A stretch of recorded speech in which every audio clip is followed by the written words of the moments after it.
Thank you, Mr. Henley. And Mr. Hanson, if I come back for another round, I may ask you to talk about the same subject. And Mr. Henley, I think you were really describing on a broader basis the sheer numbers of people who were experiencing the frustration of feeling like they had been robbed, as Mr. Preston described in his opening comments. Before I go to Ranking Member Coons, I'd like to enter into the record from Dr. Theodore Fetter, President of the Artist Rights Society, which represents more than 122,000 artist members around the world.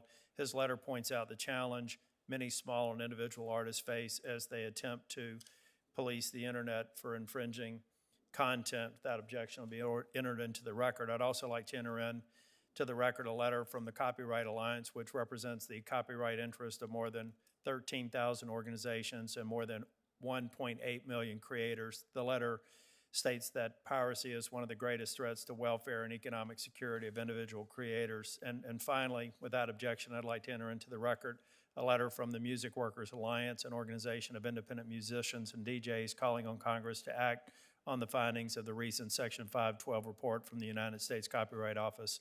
Ranking Member Coons. And thank you, Chairman Tillis, and thank you to this impressive panel of witnesses. I have a lot of questions.